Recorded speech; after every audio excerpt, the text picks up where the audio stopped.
Boa noite, igreja, a graça e a paz do nosso Senhor Jesus Cristo. Glórias ao Senhor por estarmos aqui. Vamos abrir as nossas Bíblias em 1 Coríntios, no capítulo 15, a partir do versículo 1 até o versículo 28. E essa será a porção do nosso alimento dessa noite. 1 Coríntios, capítulo 15, a partir do verso 1.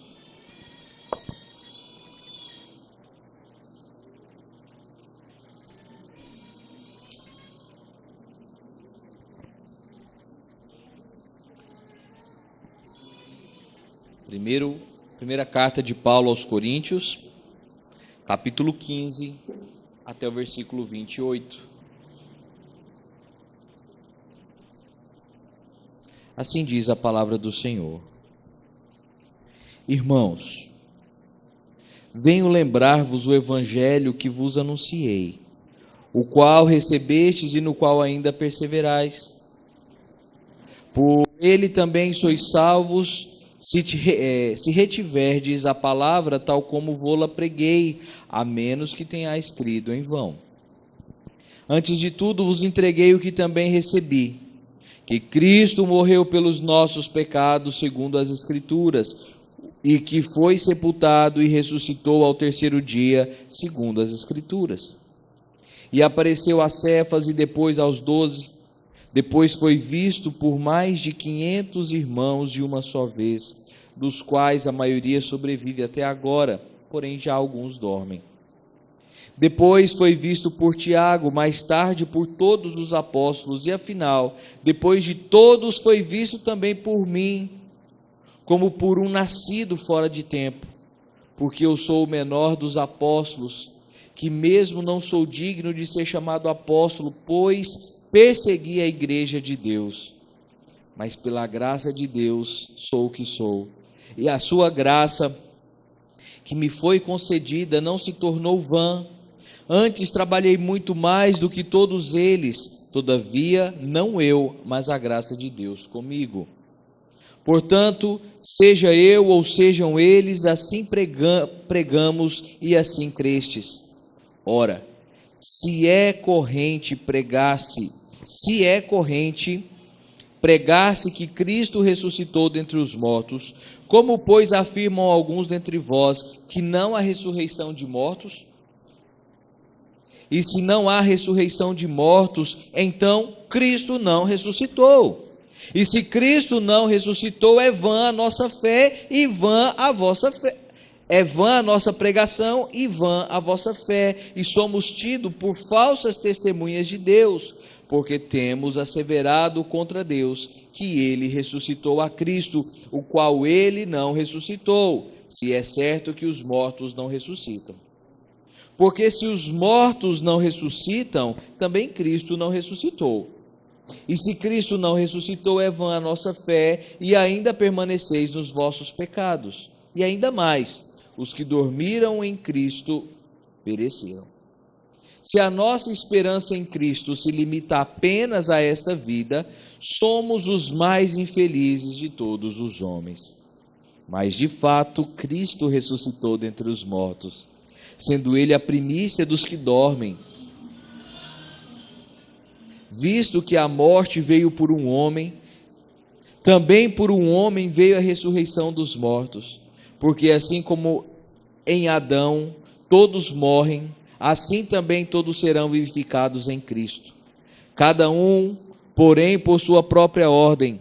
Cristo as primícias, depois os que são de Cristo na sua vinda. E ainda virá o fim, quando ele entregar o reino ao Deus e Pai, quando houver destruído todo o principado, bem como toda a potestade e poder. Porque convém que ele reine até que haja posto todos os inimigos debaixo dos pés. O último inimigo a ser destruído é a morte, porque todas as coisas sujeitou debaixo dos pés. E quando diz que todas as coisas lhe estão sujeitas, certamente exclui aquele que tudo lhe subordinou. Quando, porém, todas as coisas lhe estiverem sujeitas, então o próprio Filho também se sujeitará àquele que todas as coisas lhe sujeitou, para que Deus seja tudo em todos. Amém. Vamos orar. Senhor Deus, te rendemos graças, ó Pai, por tua misericórdia, porque o Evangelho do Senhor Jesus Cristo é o que nos dá esperança, é o que nos fortalece, a certeza de que aquele túmulo está vazio, e que aquela cruz não foi eficaz em destruir o nosso Salvador, mas ela foi instrumento do Senhor para trazer vida a todos aqueles que creem no Salvador. Se conosco nessa noite e fala conosco, ó Deus, através da sua palavra. É a nossa oração em Cristo Jesus. Amém e amém.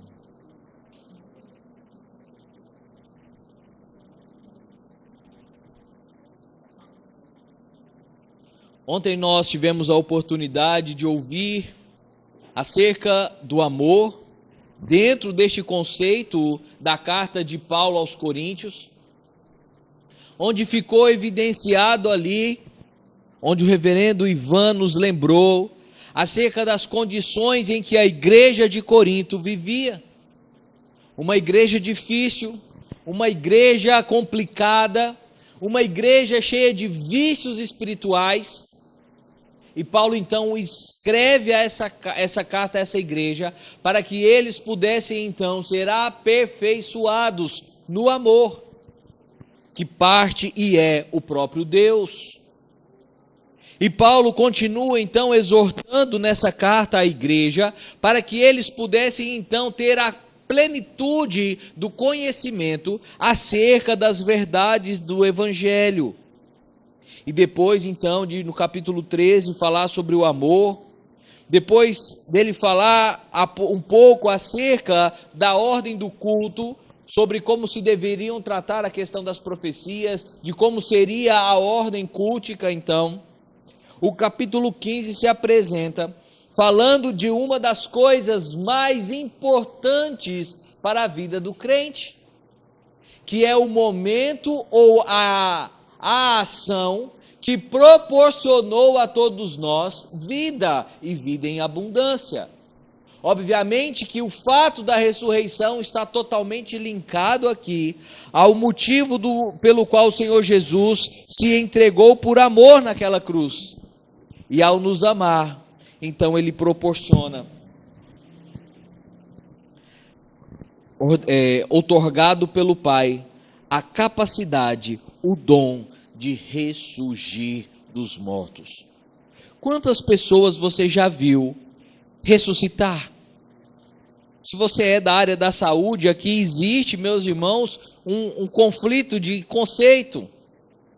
A medicina, ela afirma, e dentro do que ela trabalha não é em si um problema, mas para a medicina, uma pessoa pode ressuscitar, através de massagem cardíaca, através de aplicação de drogas para que o coração volte a bater. Mas biblicamente o conceito de morte é um conceito definitivo. A morte é o desmembramento, é a separação do corpo e da alma. A partir do momento em que alguém então morre, a sua alma vai diretamente ao Senhor e lá permanece, e o seu corpo é entregue à terra para que seja consumido. O seu corpo é entregue para que aquele cadáver ali faça a única coisa que ainda lhe resta, que é apodrecer e feder. Mas a nossa alma garantida agora com o Senhor nos proporciona uma esperança que nada nessa terra poderia comprar. Sendo assim, a carta de Paulo aqui no capítulo 15 nos ensina que encontramos na ressurreição de Cristo a esperança da vida eterna. E Paulo, ele é muito detalhista ao nos mostrar essa verdade, e aqui dos versículos 1 ao versículo 11, ele detalha, ele descreve a ressurreição real de Cristo. E por que é necessário que Paulo fale sobre isso? Porque desde a época antiga, desde os primórdios após a morte do Senhor Jesus Cristo, haviam murmurinhos de que a morte do Senhor Jesus Cristo havia sido o quê? Um fake. Havia sido uma fake news daquela época. Alguns diziam, não, aqueles discípulos, aqueles que andavam com Jesus, foram lá na noite, roubaram o cadáver de Jesus para dizer que ele ressuscitou. Muitos negavam a real ressurreição do Senhor Jesus Cristo. Paulo então começa dizendo, irmãos, venho lembrar-vos o evangelho que vos anunciei, o qual recebestes e no qual ainda perseverais, por ele também sois salvos, se retiverdes a palavra tal como vô-la preguei, a menos que tenhais crido em vão. Paulo aqui enaltece a firmeza dos crentes, lembrando que mesmo sendo crentes problemáticos, sendo uma igreja problemática, ainda havia uma fagulha de fidelidade naquele povo. E é acerca disso que Paulo então evoca e atenta acerca da firmeza dos crentes. Lembrai-vos do evangelho que vos anuncio, que vos anunciei. É o mesmo evangelho que nós temos ouvido hoje, meus irmãos. É o mesmo evangelho que ouvimos ontem, ouvimos semana passada. É acerca desse evangelho que tem que achar guarida e frutificação no nosso coração. É acerca disso que Paulo está dizendo. E que através dessa firmeza proporcionada do evangelho, ele produzirá poder, não oriundo de nós, mas o próprio poder do evangelho, que traz salvação, que traz o poder de convencer corações. Há inúmeros relatos, meus irmãos, de pessoas que passaram a sua vida inteira pregando o evangelho para os seus familiares, testemunhando acerca das maravilhas do Senhor, e os corações duros, nada de se arrependerem dos seus pecados. E então chega alguém, que nem é do contexto, lê um versículo àquela pessoa, e a pessoa então se rende ao evangelho. Por quê? Porque coisas extraordinárias assim acontecem? Porque é o poder do evangelho que no tempo certo efetiva na vida do crente, na vida do eleito. Os apóstolos, sim, pregavam algo autêntico, contrapondo com os falsos mestres daquela época, contrapondo com as manias, com os espiritualismos que haviam nas igrejas. E o que são esses espiritualismos? Foi-se falado aqui ontem um pouco acerca disso. É aquilo que nós chamamos de legalismo. Colocarmos ou impetrarmos no evangelho ou na vida cristã um peso cujo qual não foi dado a nós. Não posso usar roupa assim, porque é pecado. Não posso falar assim, porque é pecado. Não posso comer isso, porque é pecado. Não posso beber isso, porque é pecado. Quando a própria Escritura nos dá a liberdade para fazermos o que quisermos. Sim, meus irmãos, somos livres. Mas somos cobrados. Todas as coisas me são lícitas, mas nem todas me convêm. E tendo agora um novo coração, um coração firme no evangelho, um coração que foi transformado por esse poder do evangelho, e agora que não somos mais mortos nos nossos delitos e pecados, as nossas vontades, elas serão condizentes com a vontade do Senhor. Então, antes de falar acerca do assunto aqui, Paulo vai falar sobre a importância da pregação que ele e os apóstolos haviam falado. E agora dos versículos 3 até o versículo 8, ele mostra a verdade da ressurreição. E ele vai dizer, antes de tudo, vos entreguei o que também recebi, que Cristo morreu pelos nossos pecados, segundo as Escrituras. É fato. Historiadores, inclusive ateus, reconhecem que Jesus esteve nesse mundo, que foi uma grande personalidade, Mas por não terem o Espírito Santo agindo no coração deles, eles não podem reconhecer que Ele é Deus. Mas é fato, e Paulo orienta a igreja, Cristo morreu por conta dos seus pecados. Foi por conta da nossa desobediência que houve a necessidade do Salvador deixar a sua glória e se entregar. Como seria comum? Quantos mártires você conheceu? Quantos nomes da história não entregaram a sua vida em favor de muitos? Nos filmes de super-herói, inclusive nos Vingadores, que eu nem terminei de assistir todos ainda, os super-heróis entram em buracos negros para salvar a humanidade. Outros doam a sua vida em favor do povo. A Bíblia diz que tudo isso é vão. Se fosse uma verdade, seria vão, porque não seria para a glória de Deus.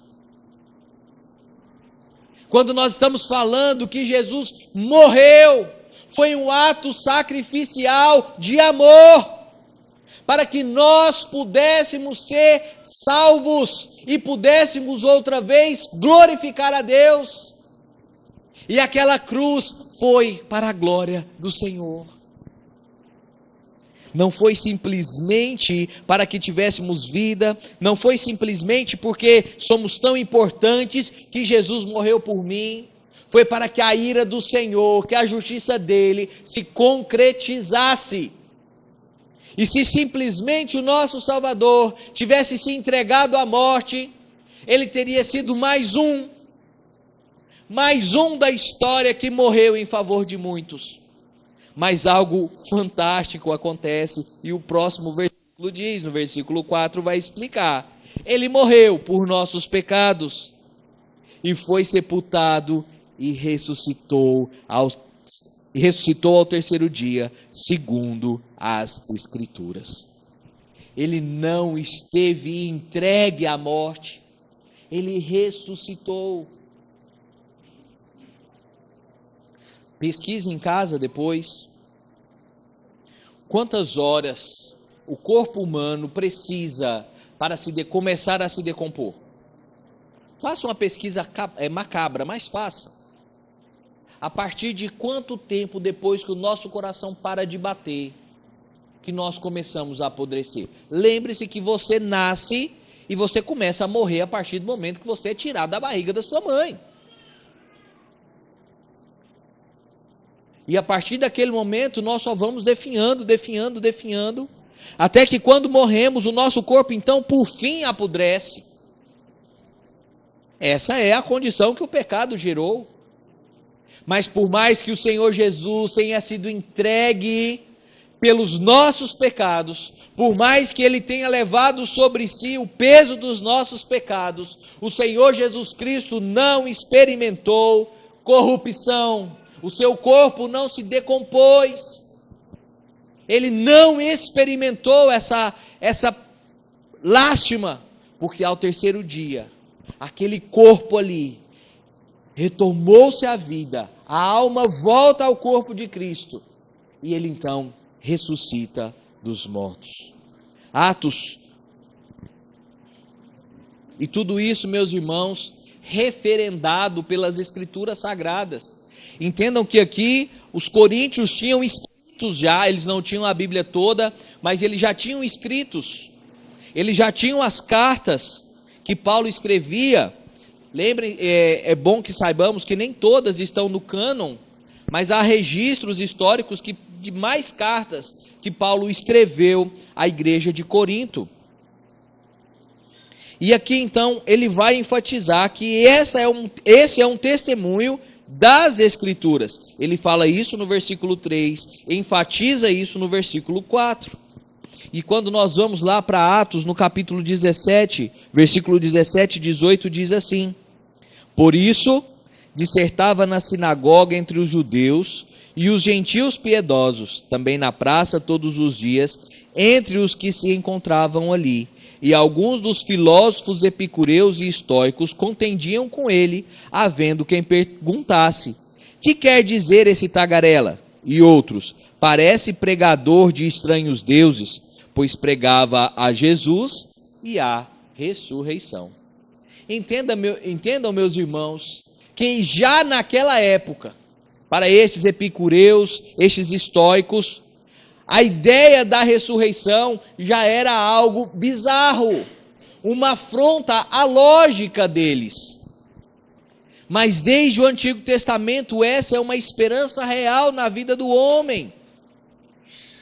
E vemos isso, lampejos disso, quando José do Egito está prestes a morrer, ele deixa uma ordem. E qual é?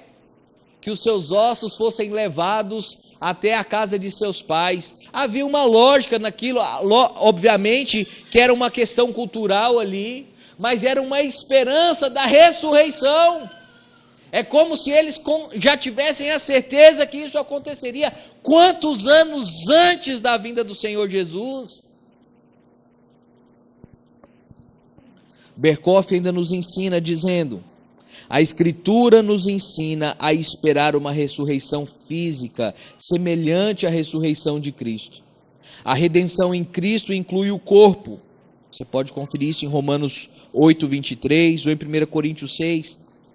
Essa classe de ressurreição é claramente ensinada também aqui no capítulo 15 de 1 Coríntios e em Romanos 8. Incluirá os justos e os ímpios, respectivamente, mas só para aqueles é que será um ato de libertação e de glória. Para estes, a reunião de alma e corpo terá como resultado o castigo da morte eterna. A certeza da ressurreição do Senhor Jesus Cristo, a compreensão de que de fato ao terceiro dia o Senhor Jesus Cristo ressurgiu dos mortos, é para nós um ato de esperança e deve ser o conteúdo da nossa pregação. Jesus já pregava isso, Jesus anunciava acerca disso, quando anunciou isso aos seus discípulos, quando ressuscitou Lázaro. Lembram-se da passagem? Quando Jesus se demora a ir ter com seu amigo, que já estava prestes a morrer, ele ainda demora a chegar. Quando chega, Lázaro já estava fazendo o seu papel de feder como um defunto. E ele então chega às irmãs de Lázaro e dizem, e Marta vai dizer: Senhor, se o Senhor estivesse aqui, isso não teria acontecido. A certeza que o Senhor Jesus tem poder. E ela tinha essa certeza. E Jesus diz: irmã, o seu irmão não está morto, ele dorme. E ela já então busca na memória a certeza da promessa. Eu sei, Senhor, eu entendo isso. Eu verei o meu irmão novamente na glória, quando nós ressuscitarmos. Ele: não, você não entendeu. Então ele chama Lázaro do túmulo. E já em avançado estado de decomposição, ele torna a vida. Ali, meus irmãos, é um pouquinho, é uma palhinha do que estava por vir. E ao contrário do que Lázaro experimentou, a corrupção do corpo, da carne, Cristo não a experimentou. Mas foi algo real. E aqui nos versículos 9 ao 11, nós vemos a importância de pregar isso à igreja. Vejam: porque eu sou o menor dos apóstolos, que mesmo não sou digno de ser chamado apóstolo, pois persegui a igreja de Deus. Mas pela graça de Deus sou o que sou, e a sua graça que me foi concedida não se tornou vã. Antes trabalhei muito mais do que todos eles, todavia, não eu, mas a graça de Deus comigo. Portanto, seja eu ou sejam eles, assim pregamos e assim crestes. A importância de anunciarmos a ressurreição de Cristo. A importância de dizer o que isso representa nas nossas vidas. E aqui fica, meus irmãos, a aplicação para aquilo que nós fazemos nas nossas ações evangelísticas. Falávamos na quinta-feira que temos a facilidade, ou temos a mania, ou o ato simplório de evangelizar dizendo: Deus é amor. Quando nós viajamos, vimos várias placas na rodovia com esse dizer: é falso? De forma alguma. Entendemos isso ontem. Deus é amor. Mas ao afirmar que Deus é amor, eu preciso explicar aos pecadores o que é esse amor, o que ele proporciona, o que ocasionou esse amor, e explicarmos às almas pecadoras que jazem ainda em morte, explicá-las a ela o que é a morte de alma, o que é a separação da presença do Senhor. E quando nós pregamos o Evangelho e explicamos que muito mais do que um feriado, que muito mais do que um simbolismo religioso, é a celebração que fazemos dominicalmente aqui, que o Senhor Jesus ressuscitou. Glórias ao nome do Senhor, porque ao ressuscitar ele deixa de ser qualquer um, ele não pode ser comparado a qualquer mártir, porque ele é único, porque ele venceu a morte e nos proporciona vitória nisso também. É por isso que a nossa esperança está totalmente cravada, ligada à ressurreição do Senhor, e por isso nós devemos pregar essa verdade. Baseado nisso então, crendo na ressurreição real de Cristo, nós também devemos crer na real ressurreição dos eleitos. E aqui no finalzinho dos versículos 11, ele vai explicar acerca disso, e até o versículo 19 ele prova essa tese, dizendo que, sim, nós ressuscitaremos, a nossa alma tornará ao corpo para a glória, para que nós venhamos a desfrutar com plenitude. Você consegue imaginar, meus irmãos, você tem uma vida boa, não pense só nos problemas, por mais problemas que nós temos uma vida boa, convenhamos. Por mais difícil que sejam os nossos casamentos, que o seu marido deixa a toalha em cima da cama, deixa a meia espalhada na casa, não lava o copo, Deus tem nos abençoado com o matrimônio. Você já imaginou como seria a paternidade, a bênção que não é a paternidade, a maternidade? E aos solteiros eu digo, a bênção do casamento, se preparem para ele, se guardem para ele. Mas imaginem por um instante, meus irmãos, um momento em que o nosso casamento seria perfeito. Um momento em que nós adentraríamos a casa do Senhor e o adoraríamos de forma perfeita. Imaginem um momento em que nós acordaríamos em uma segunda-feira com todo o ânimo para trabalhar.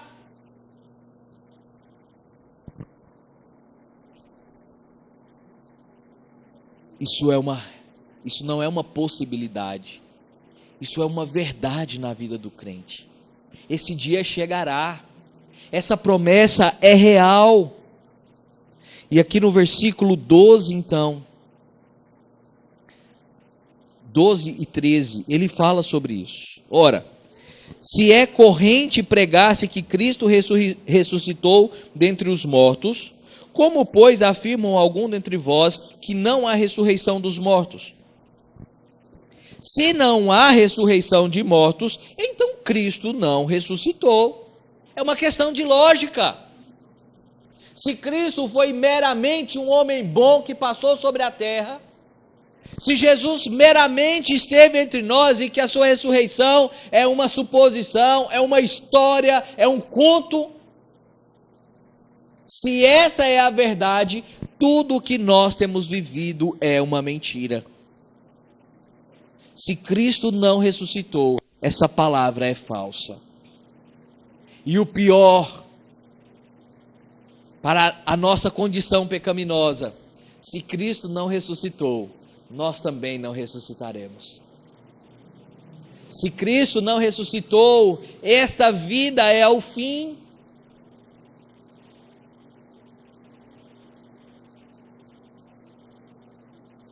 Se Cristo não ressuscitou, nós somos mentirosos. E no versículo 14 ele diz: se Cristo não ressuscitou, é vã a nossa pregação e é vã a nossa fé. somos tidos por falsas testemunhas de Deus, porque temos asseverado contra Deus que ele ressuscitou a Cristo, ao qual ele não ressuscitou, se é certo que os mortos não ressuscitam. Porque se os mortos não ressuscitam, também Cristo não ressuscitou. E se Cristo não ressuscitou, é vã a vossa fé, e ainda permaneceis nos vossos pecados. E ainda mais, os que dormiram em Cristo pereceram. Se a nossa esperança em Cristo se limita apenas a essa vida, somos os mais infelizes dos homens. Falamos pela manhã acerca do que é experimentar a perda de um ente querido que é crente, e por mais que o nosso coração se dilacere ali, por mais que haja um sofrimento pela perda, por mais que haja saudade, o que é que aquece os nossos corações?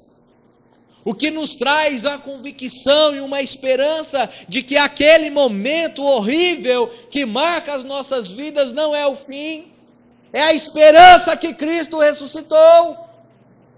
E se Ele não ressuscitou, então, meus irmãos, todos aqueles que nós já depositamos na terra, pereceram.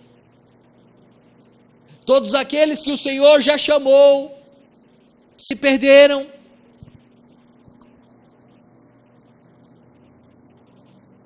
Será que as Escrituras de fato não são a palavra de Deus?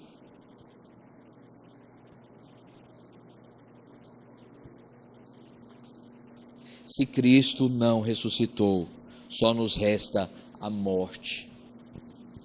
E por mais que você encontre, meus irmãos, pessoas em avançados estados de depressão, pessoas em uma situação grave de risco de suicídio, no fundo do seu coração, eles buscam por alternativas tão drásticas como tirar a própria vida, mas no fundo ainda existe aquela fagulha, aquela luz que quer lutar.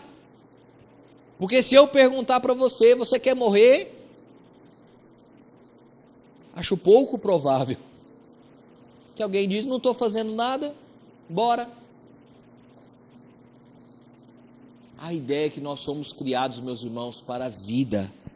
E quando o pecado adentra o mundo, quando o pecado começa a fazer parte da nossa vida, é que nós experimentamos funerais, é que nós experimentamos velórios que não cabem a nós, é que nós experimentamos o rompimento da aliança com Deus e a ausência do Espírito Santo.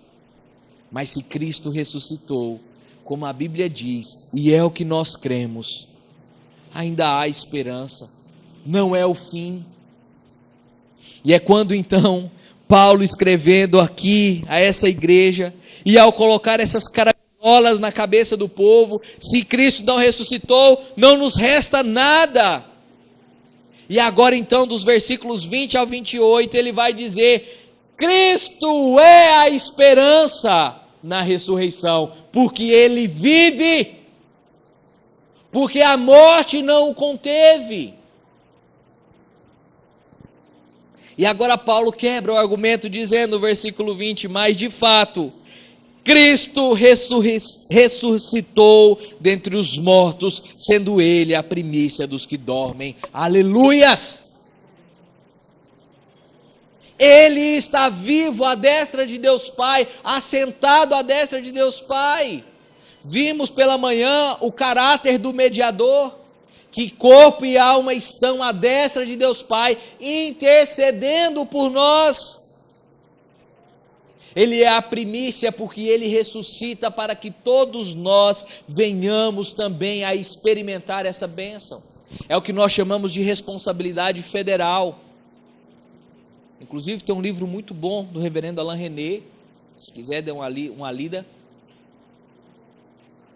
A representatividade federal, meus irmãos, é aquela representatividade de Adão, que como por Adão o pecado entrou no mundo e atingiu toda a humanidade, matou toda a humanidade, da mesma forma, A salvação em Cristo Jesus alcança e purifica todo o eleito do Senhor. Por isso é que Cristo é a primícia. Por isso ele é aquilo de mais extraordinário que se pode ter. Por isso ele é o primogênito.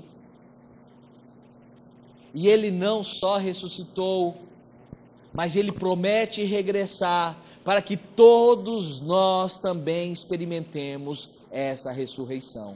Pode ser que nem todos venhamos a ressuscitar, porque se Cristo voltar agora, não haverá necessidade. Maranata, que seja agora que ele volte. Se você ficou com medo, arrependa-se, ele voltará, e poderia ser agora sim. O versículo 23 então vai dizer: cada um, porém, por sua própria ordem, Cristo como a primícia, depois os que são de Cristo na sua vinda. Essa vinda ela tem data marcada, ela já está programada, mas não cabe a nós sabermos, não nos foi revelado isso. Sabe por quê? Eu imagino, Deus na sua sabedoria, ele sempre é perfeito. Partindo de mim, meus irmãos, seria a mesma coisa que andar com o carro na reserva. Eu confio no meu carro, eu conheço o meu carro, eu sei que ele faz 100 km com a reserva. Se fosse referido a nós, sabendo o dia da volta de Cristo, não, mas ainda é semana que vem, dá tempo, dá para esperar. Nós não sabemos o dia cujo qual o Senhor nos chamará para a glória. Nós não sabemos que dia o Senhor voltará para redimir definitivamente a sua igreja. Por isso, o chamado ao arrependimento é urgente. A pregação acerca dessa ressurreição, que é fruto do amor de Deus, que proporciona uma nova criatura, é urgente. Arrependam-se, para que venhamos a crer e descansar nessa ressurreição.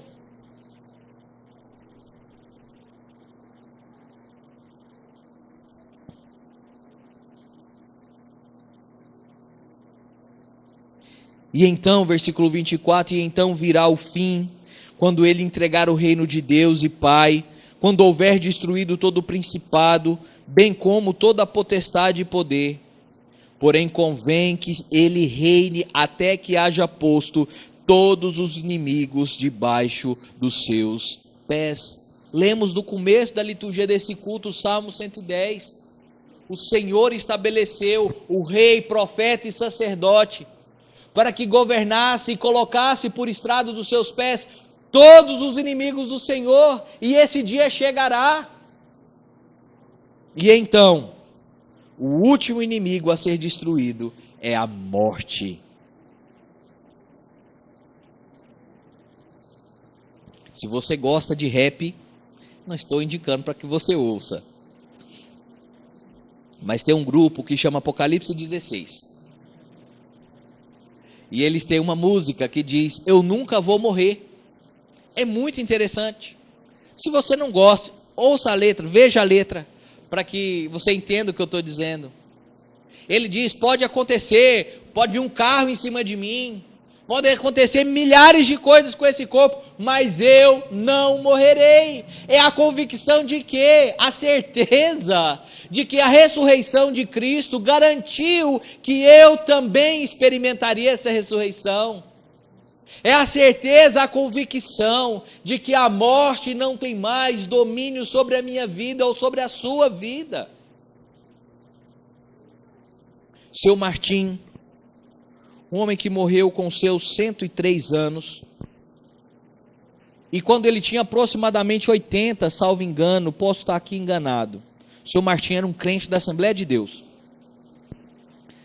e com seus 80 anos ele perdeu a sua esposa, e nós temos a mania de começar a querer matar, né, as pessoas. Agora que o seu Martim ficou viúvo, não aguenta não. E então ele disse: não, Deus levou a minha esposa, mas eu fiquei. e ele tinha um filho em Rondônia, ou Roraima, não sei, ele viajava. E ele ia para todo lado. Homem crente, quando ele abria a boca para orar, meus irmãos, literalmente as paredes tremiam. Homem de muita fé. E beirando os seus 90 anos então, salvo engano, pela complicações da diabetes, não tenho certeza, ele precisou amputar uma perna. Não tinha mais jeito para o seu Martim. Agora ele não aguenta não. Pois ele pegou uma cadeira de rodas e ia pescar com essa cadeira de roda. Ele ia para a igreja com ela. Agora com seus 103 anos então, ele é internado. Já com muita debilidade, complicações, mas muito lúcido. E o médico chamou a família e diz, olha, ele não sai mais aqui do hospital. Então os filhos iam se despedir do pai e saíam com um sorriso nos lábios. Ele dizia, eu vou estar com o meu Salvador em breve. Eu verei o meu Salvador, eu não vou morrer aqui. Eu vislumbro a glória do Senhor. Você tem essa certeza, meu irmão, de que estará com o Pai, de que viverá eternamente para a glória dele. Isso lhe dá esperança. Seu Martim tinha essa convicção, ele cria nisso. Eu também creio, e espero que você também creia, para que isso traga esperança, traga fôlego de vida às nossas vidas. Porque todas as coisas sujeitou debaixo dos pés, e quando diz que todas as coisas lhe estão sujeitas, certamente exclui aquele que tudo lhe subordinou. Quando, porém, todas as coisas lhe estiverem sujeitas, então o próprio Filho também se sujeitará àquele que todas as coisas lhe sujeitou, para que Deus seja tudo em todos. Então estará completa, estará repleta a plenitude dos tempos. Então não haverá mais dor, não haverá mais pranto, não haverá mais dúvida, não haverá mais crente sem vergonha que não vem para a igreja por preguiça. Haverá esperança constante, haverá certeza constante, um amparo, uma alegria plena. É até difícil de imaginar como será isso. É até difícil vislumbrar o que é ter uma vida totalmente restaurada. Não teremos mais pedra na vesícula, não teremos mais pés quebrados, não teremos mais joelhos podres como de Bárbara, tadinha. Estive com ela à tarde. A Ângela estava lá fazendo o almoço para ela. Não mais passaremos por isso, meus irmãos, porque quando ressuscitarmos, ressuscitaremos para a glória e glorificaremos eternamente ao nosso Salvador. Você está pronto para isso? Você está pronto para louvar o seu Salvador para sempre? Foi para isso que nós fomos criados. Foi para isso que nós fomos regenerados. E foi para isso que nós fomos libertados do pecado. Para exaltarmos o nosso Salvador. E como faremos agora? Celebrarmos a ressurreição do nosso Salvador, que está vivo e intercede por nós à destra de Deus Pai. Amém.